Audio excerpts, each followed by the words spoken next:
और सभी को मेरा नमस्कार। जो लोग आप हैं अपने ग्रुपों में अपने साथियों तक इस मैसेज को भेज दें। अपने साथियों को अपने ग्रुपों में लिंक गया है अभी अभी, तो ज़्यादा लोगों तक बात पहुंचेगी तो अच्छा रहेगा। गर्मी बहुत प्रचंड है। देश भर के कर्मचारियों ने वोट फॉर ओपीएस का समर्थन किया। मैं जानता हूं कि कर्मचारी करता ज़्यादा है, बताता कम है। तमाम सारी उससे दिक्कतें परेशानियां होती हैं। अभी हरियाणा का तत्काल केस आया है।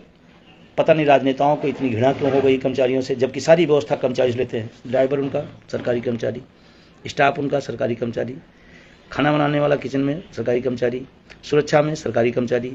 हर राजनेता सरकारी कर्मचारी का भरपूर उपयोग करता है। उपयोग ही नहीं दुरुपयोग भी करता है, लेकिन उसको पता नहीं इतनी घृणा क्यों है। देश की शासन व्यवस्था का सारा योजनाओं का इंप्लीमेंट वही कराता है, पता नहीं क्यों इतनी घृणा है। खुद पेंशन लेते हैं, दूसरों पेंशन देने के लिए बात आती है तो उसमें अर्थव्यवस्था आने आ जाती है और चिल्ला कहा जाता है कि हम तो दुनिया की आर्थिक महाशक्ति बन रहे हैं। फिर भी वो फिर कभी बात करेंगे। आज चुनाव के इस छठे दौर के पूर्ण होने पर शिक्षकों कर्मचारियों ने पूरे देश के वोट फॉर ओपीएस अभियान का समर्थन किया और पूरी ताकत के साथ मैं कह रहा हूं कि ये चुनाव का जो परिणाम होगा उसमें वोट फॉर ओपीएस का बहुत बड़ा योगदान होगा। हो सकता है तमाम मीडिया के साथियों को दिखाई न पड़ रहा हो, लेकिन मैं आपको बता रहा हूं ये परिणाम अप्रत्याशित होंगे। कई जगह आपको लगेगा कि हो क्या गया है। उसमें ये बुद्धिजीवी तबका, जो पढ़ा लिखा बुद्धिजीवी तबका है, इसका बहुत बड़ा रोल है, बहुत बड़ा रोल है। परिणाम दिखेंगे 4 जून को। हम लोग 4 जून को भी देखेंगे। अपने मुद्दे के साथ हैं, अपने मुद्दे के साथ खड़े हैं, खड़े रहेंगे। जब तक जीते नहीं तब तक लड़ेंगे। अगर हमारे साथी का है अच्छा सा, उसी हिसाब का मिलकर लड़ेंगे और जीतेंगे। रेलवे के साथियों की मैं चर्चा जरूर करना चाहूँगा।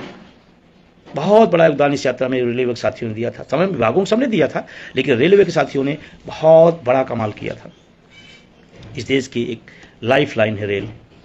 और आज ही मैं किसी में पढ़ा था, मैं ट्वीट भी किया था, एक व्यक्ति झुलस गया अपने केबिन में बैठे बैठे। बड़ी बड़ी बातें, विकसित भारत, नारा नारा नारा नारा नारा। 18वीं शताब्दी में हमारा कर्मचारी उस व्यवस्था में आज काम कर रहा है, कोई पूछने वाला नहीं। चुनाव हुआ, हमारे तमाम सारे पीठासीन, तमाम सारे हमारे कर्मचारी, तमाम विभागों के लोग, कई तो दुर्भाग्यपूर्ण दुनिया छोड़ चले गए, लेकिन किसी राजनेता ने एक शब्द नहीं बोला। जबकि सारी व्यवस्था उनकी, जो ऐशो आराम की चुनाव की व्यवस्था होती, उन्हीं कर्मचारियों के दम पर होती है। और वोट डालने में व्यवधान डाला गया, तमाम दिक्कतें पैदा की गई। हर आदमी, नागरिक का, हर व्यक्ति चाहता है कि हर नागरिक का वोट पड़े, हर मतदाता का वोट पड़े, लेकिन कर्मचारी का वोट न पड़ने पाए। क्यों भाई? वो भी इसी देश का नागरिक है, वो भी 40 करोड़ परिवार में है, वो भी अपना योगदान दे रहा है। आप सिर्फ दिन में भाषण देते हैं, इतने ही से देश का योगदान नहीं होता है। वो जो रेल का लोको पायलट, वो गाड़ी चलाता है, वो भी देशभक्त है। वो ट्रैकमैन है, वो भी देशभक्त है। वो बैंक में बैठा हुआ कर्मचारी, वो भी देशभक्त है, वो भी अपनी सेवा इस देश को दे रहा है। वो पढ़ाता हुआ शिक्षक भी देशभक्त है, वो भी अपने योगदान दे रहा है। वो सफाई अभियान में जुटा हुआ हमारा सफाई कर्मचारी, वो भी योगदान रहा है। इस तपती दोपहरिया में चौराहों पे खड़ा हुआ हमारा पुलिस और हमारा ट्रैफिक पुलिस भी इस देश के लिए योगदान दे रहा है। सिर्फ राजनेता अकेले का योगदान नहीं होता इस देश में। और लोगों ने कह दिया और लोगों ने मान लिया। सिर्फ राजनेता ही देशभक्त नहीं, राजनेता ही देश के लिए कुर्बानी नहीं दे रहा है।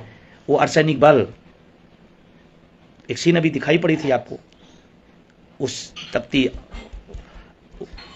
बालू में एक अर्धसैनिक बल पापड़ को गर्म करके खा रहा है विकसित भारत में।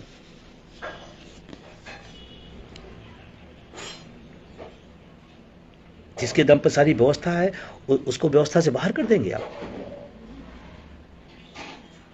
जो पूरे देश के लिए अपना काम करता है, पूरे देश के लिए, समाज के लिए काम करता है, जिंदगी में 60 साल काम करता है, वो आपका दुश्मन हो गया है। ये कौन सी नीति है? ये कौन सी राष्ट्रीय नीति है? ये कौन सी राजनीति है?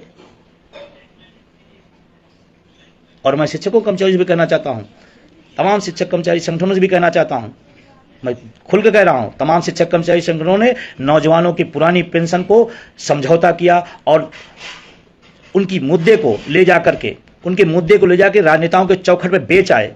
उनके वो अपने अपने हमारे मुद्दे को, हमारे बुढ़ापे की लाठी को ले जाकर गिरवी रखा है। इस दौर में ये भी हुआ है, नौजवान सब देख रहा है, खुद पेंशन के अंदर पेंशन ले रहे हैं और नौजवानों को ले जाकर राजनेताओं के चरणों पर गिरवी रख दे रहे हैं। ये दौर भी रहा है, इस दौर में इसको भी ध्यान रखना है। और मैं नौजवानों से, खास करके एनपीएस वालों से कहना चाहता हूं, अगर आपका संगठन आपका मुद्दा नहीं उठा सकता, आपका नेतृत्व करने वाला आपकी बात नहीं कर सकता और किसी राजनेता, किसी पार्टी के यहां गिरवी रखाता है, तो आप लानत है, आप उस संगठन में बने हुए हैं। यह आपके लिए चुनौती है, उसे निकलिए। जो गिरवी रखे हैं वो पेंशन के दायरे में हैं, एक भी नई पुरानी पेंशन नहीं छोड़े हैं और राष्ट्रभक्ति की बड़ी बड़ी बातें करते हैं। राष्ट्रभक्ति क्या है? राष्ट्रभक्ति यही है कि हम इस 45-47 टेम्परेचर में भी राष्ट्र का पर्व, देश का पर्व, चुनाव को हम संपादित कर रहे हैं, तमाम अभावों में कर रहे हैं, तमाम दिक्कतों में कर रहे हैं। हम भी राष्ट्रभक्त हैं, हम भी राष्ट्र में योगदान दे रहे हैं और जीतने वाले को पेंशन मिलेगी और जिताने वाले की जो व्यवस्था देगा उसको पेंशन से बाहर कर दिया जाएगा। सिर्फ मैं बार बार कहता हूं, चुनाव सिर्फ इसलिए नहीं होता कि एमपी चुन दो, पीएम चुन दो। चुनाव हमारे मुद्दों के लिए, हल होने के लिए होते हैं। 5 साल बाद आता है तो मैं पूछने का हकदार रखता हूं कि आपने ये कहा था, नहीं किया, ये आपने क्यों नहीं किया, ये आपसे पूछने का सवाल भी चुनाव होता है। हमारा मुद्दा हल क्यों नहीं हुआ 10 सालों में, ये भी पूछने का चुनाव होता है। सिर्फ पीएम बना देना, एमपी बना देना चुनाव नहीं होता है। इसलिए लोकतंत्र नहीं खड़ा किया गया है। कुछ लोग एमपी बन जाए, कुछ लोग पीएम बन जाए, सिर्फ काम खत्म हो गया, लोकतंत्र की जय जयकार। लोकतंत्र में अंतिम व्यक्ति जो इस व्यवस्था में है उसका भी उतना हक बनता है जितना इस देश के एमपी और पीएम का बनता है। तो मैं अपने तमाम शिक्षकों, कर्मचारियों, खासकर एनपीएस वालों को, जबकि हमारे साथ तमाम ओपीएस के साथियों ने भी खुल के साथ दिया है इस अटेवा एवं ओपीएस संघर्ष को, लेकिन मैं एनपीएस वालों खास करके, अगर आपका संगठन और आप चुनाव, और आपको चेक करने का तमाशा दे रहा हूं, मैं आपको एक पैमाना दे रहा हूं, इस चुनाव के दौर में आपका नेतृत्व और आपका संगठन कहां था। एक लाइन अगर लिख दिया हो, एक लाइन, तो हमें भेज दीजिएगा। क्यों? जब निर्णय का समय आया तो कहां है सब लोग? अटेवा एवं ओपीएस, उनके सहयोगी संगठनों के अलावा सबके सब या तो साइलेंट हैं या तो सेट हो गए हैं। अटेवा एवं ओपीएस समझना है तो ये जो मुद्दा आपका है ये आपको दिखाई नहीं पड़ेगा और आप राजनेताओं के भरोसे पेंशन नहीं पाएंगे, राजनीतिक दलों भरोसे अपने संघर्षों के दम पर पाएंगे। और हम सब ने संघर्ष किया है, बड़े बड़े स्थापित किए हैं आंदोलन के चरण में, और आने वाले टाइम में हम इसको जीतेंगे। इस देश में 110% पुरानी पेंशन बहाल होगी। मैं इस बात को पूरे दावे, होशो हवास में कह रहा हूं। और आज भी इस चुनाव के 6 चरण में ओपीएस जीती है, एनपीएस हारी है।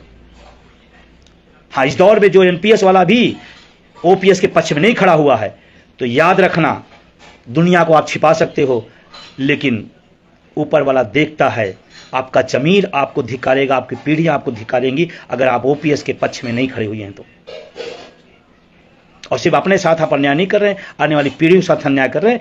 और एक हमारे प्रीतवर्धन जी हैं, बहुत अच्छी बात लिखा, मुझे लगा, मैं उनको शेयर भी किया।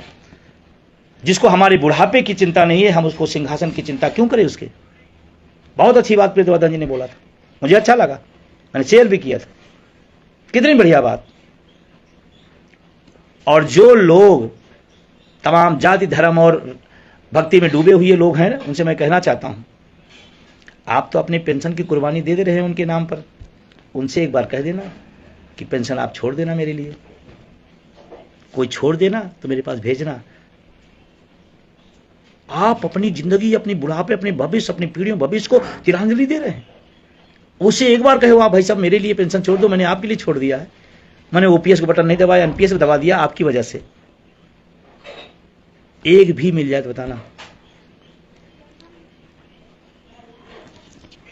फिलहाल 7वां चरण महत्वपूर्ण चरण है। आप सबसे पुनः अपील करूंगा, अधिक से अधिक मतदान कराएं, खुद करें, लोगों कराएं, 100% मतदान हो और मुद्दों पर हो। मुद्दा शिक्षा, चिकित्सा, रोजगार, पुरानी पेंशन, निजीकरण समाप्ति, ये मुद्दा है। और मैं देश के तमाम पढ़े लिखे बुद्धिजीवियों से कहना चाहता हूं, देश की जो पटरी, राजनीतिक पटरी जो उतरी हुई है, उसको मुद्दे पर लाने का काम बुद्धिजीवियों का है। जब सत्तारूढ़ तानाशाह हो जाए, विपक्ष शिथिल हो, तो बुद्धिजीवियों की अधिक आवश्यकता पड़ जाती है।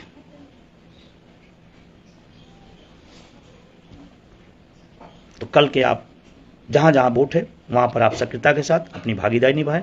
आपकी ड्यूटी है, अपनी ड्यूटी को आप प्राथमिकता करें। हमने अपने संगठन में कभी नहीं कहा हम पहले अपनी ड्यूटी फिर राइट। हाँ, ड्यूटी भी नहीं छोड़ेंगे और राइट भी नहीं छोड़ेंगे, लड़ेंगे और जीतेंगे।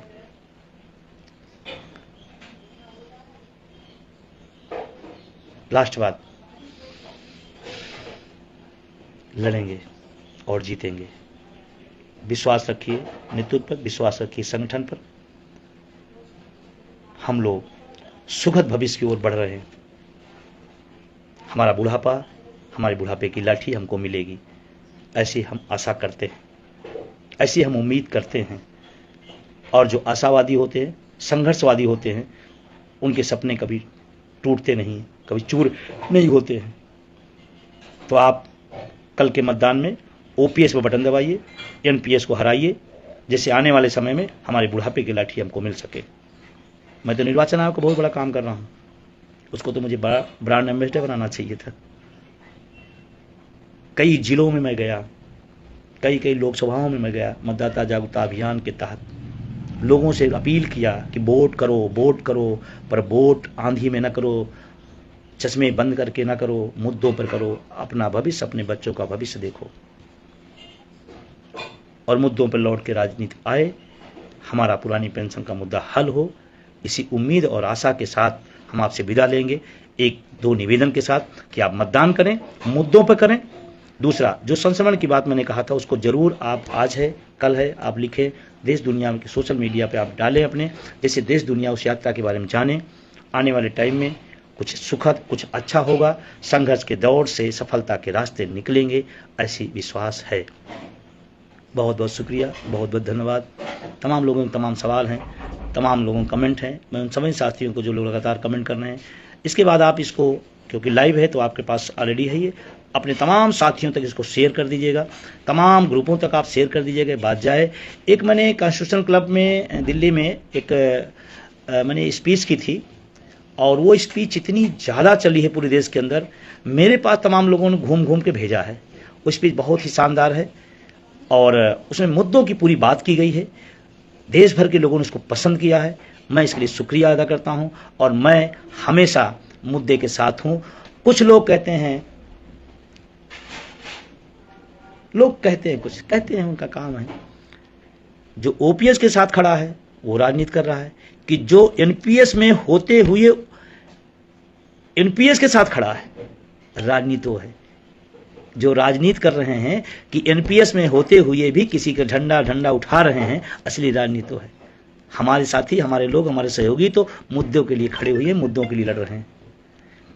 और इसको हमको किसी का प्रमाण पत्र जरूरत नहीं है। मैंने चुनाव के दौरान देखी, जब निर्णायक दौर आया, तमाम लोग एकदम साइलेंट थे, और जिनको नहीं लगता अपने लोगों से चर्चा करें, आपका नेतृत्व कहाँ था, कोई मैसेज दिखाई पड़ा वोट डालने के लिए, मुद्दों पर वोट करने के लिए, पुरानी पेंशन के लिए, बुढ़ापे की लाठी के लिए? आपका संगठन नहीं अगर अपील किया, अगर नहीं साथ खड़ा हुआ, तो आप क्यों खड़े हैं? आइए, स्वागत है इस बड़े समुद्र में, इस बड़े बहती धारा में, सबका स्वागत है। आइए हम सब मिल करके अपने मुद्दों को हल कराएंगे।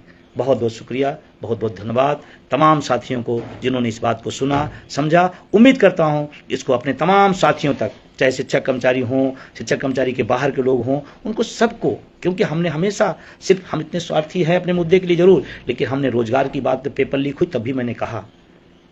वो जो कॉन्स्टिट्यूशन क्लब में मैंने बात कही, वो किसानों के पक्ष में मैंने बात कही, शायद इसलिए बहुत ज्यादा वायरल हुई थी। मैंने नौजवानों की 30 लाख नौकरियां जो खाली पद हैं, क्यों खाली? एक भी एमपी एमएलए का पद खाली नहीं रहता है। अभी देखिए, एक वैकेंसी निकली थी, 4 जून को सब भर जाएगी। कोई कोर्ट नहीं, कोई पेपर लीक नहीं, कोई कुछ नहीं, सब कुछ कंप्लीट। तो जब आपका कंप्लीट हो सकता है तो हमारे लोगों को क्यों नहीं हो सकता है? और निजीकरण बहुत बड़ा खतरा है। मैं सबसे भी, मैं परसों कल एक डिबेट में था, एक बहुत बड़े पत्रकार महोदय पूंजीवाद की बड़ी बात कर रहे थे। पूंजीवाद की वही बात करेगा जो पूंजीपति होगा, वही बात करेगा। 1 रुपए में अगर पर्चा बन करके दवा मिल जाए, वेलफेयर है। ट्रेन में आप जाते हुए बहुत कम पैसे में पहुंच जाएं, यही वेलफेयर है। पूंजीवाद की बात समझा रहे थे, मैं उसी विषय का पढ़ा लिखा हूं, मैं जानता हूं पूंजीवाद क्या होता है। और अगर पूंजीवाद बहुत अच्छा था तो कोरोना काल में कहाँ गए थे सारे लोग? कोरोना काल में कहाँ गए थे सारे लोग? उस दौर में जब देश और समाज और प्रदेश खतरे में था, तो वही शिक्षक कर्मचारियों ने इस देश को बचाने का काम किया था। वही हमारी नर्सें, वही हमारे डॉक्टर्स, वही हमारे सिपाही, वही हमारे राजस्व कर्मचारी, वही हमारे शिक्षक, कोई राशन पहुंचा रहा है, कोई दवा पहुंचा रहा था, कोई सिलेंडर पहुंचा रहा था। जिस दौर में अपने घर वालों को लोग साथ छोड़ दिए, उस दौर में वो सरकारी कर्मचारी था, हाथ पकड़ करके उसको मंजिल तक पहुंचाया, उसको दवा और ऑक्सीजन तक पहुंचाया था। इस दौर में आपको तो दुख होना चाहिए कि ये बातें करते हुए। फिलहाल बहुत टाइम हो गया, शुक्रिया, धन्यवाद। पुनः आप सबको उस ऐतिहासिक एनपीए निजीकरण भारत छोड़ यात्रा का आज साल गिरा है, 1 साल पूरा हुआ, उस पर बधाई और शुभकामनाएं। भविष्य में और आपका सुझाव आ रहा है, अगर होगा तो मैं आगे निश्चित रूप से उसको करूंगा। और लास्ट में हरियाणा की उस वर्तमान सरकार को इस चेतावनी के साथ कि आप कर्मचारी को इतने हल्के में न लीजिए, हम भी उसी के भाग हैं। आपसे मांगा गया, आपने लाठियां बरसाई, आज वोट देने का टाइम आया तो हम वोट देंगे, अपने मुद्दे के लिए देंगे, वो लोगों ने दिया है। और तमाम राज्यों के परिणाम इसी तरह अप्रत्याशित होंगे। 4 जून को हम सब इसको देखेंगे। ओपीएस जीतेगी, एनपीएस हारेगी। धन्यवाद।